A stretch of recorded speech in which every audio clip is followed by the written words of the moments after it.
Hey everybody, Jed Johnson here from dieselcrew.com. I hope your training's going well, and I want to tell you a little bit about the Silarukov Blob that you've probably seen in a few videos here on my YouTube channel. Before I get too far into that, I want to thank Anthony Arviso for letting me borrow this. He's got the whole set of the blobs, and he let me keep one for about a month. So Luke and I did a bunch of training with it, and I think a few other guys got their hands on it. So what I did was I lined up all three of my York blobs.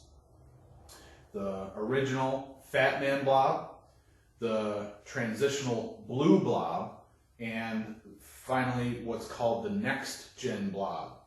So the original blob is a little bit wider and actually domes out like this on the sides, so it's much tougher to lift than the other types of blobs. And then gradually over time with each generation, instead of being sloped out as much, they got a little bit narrower. So you can imagine, just for illustration purposes, Fatman's like this, and then the blue blob is like this, and then the Next Gen is more even a thinner profile. And then you'll also see that with each generation, there's one side that's much flatter than the other. And usually the handle side is rounder and the thumb side, the handle side is rounder, and then the opposite side is flatter, so you put your thumb on that side for an easier lift. You would put your thumb on the handle side, the rounder side, for a harder lift. I believe that the Silarukov Blob has been replicated from a Next Gen Blob. I've taken pictures of the Silarukov up against all three generations of the old York dumbbells, and by far it most closely resembles the Next Gen Blob. I would say that the Silarukov is pretty close in difficulty to the Fatman. And it probably even depends a little bit on the day which one is tougher. I think with some days where it's a little bit more moist and the chalk sticks a little bit better, the Silarukov is perhaps a little bit easier to lift because of the paint, and it's real rough and takes chalk well. I'm sorry, I think I said that backwards. On the drier days, the Silarukov is a little bit tougher. On the moister days where the chalk kind of sticks better and gets more concrete-ish, it's easier to lift. Regarding the paint, the Silarukov has a rough paint on it, so it takes chalk very well, no matter what. But when there's a little bit of moisture in the air, it seems to take it a little bit better and leads to a little bit stronger lifts. I wanted to use this for a while, to be able to compare and make the information available for everybody, so that if you were interested in getting a Silarukov Blob, you would have a good understanding of where it lies in the difficulty level.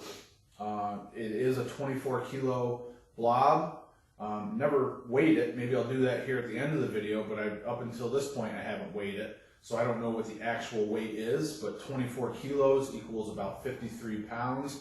So that would make it, in the category weight-wise of a Fatman blob, because most Fatman blobs are quite a bit heavier than what you would expect.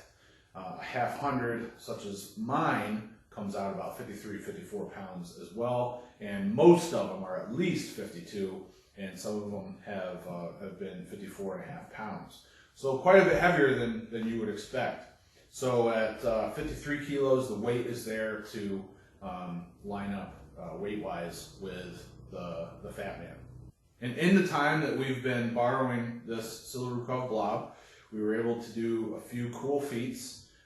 Luke was able to actually curl it, which is fantastic. I was not able to do that up until this point, and we're going to be sending it back here pretty soon. So it doesn't look like I'm going to get a curl with it.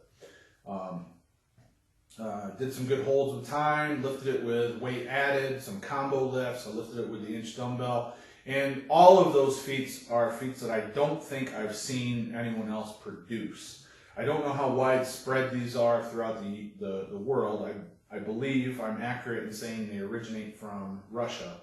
So definitely the Asia area, Europe area, there's more there. And like I said, I only know of this one set in the United States, in the Anthony Arviso was nice enough to let me borrow this. Again, I really appreciate it.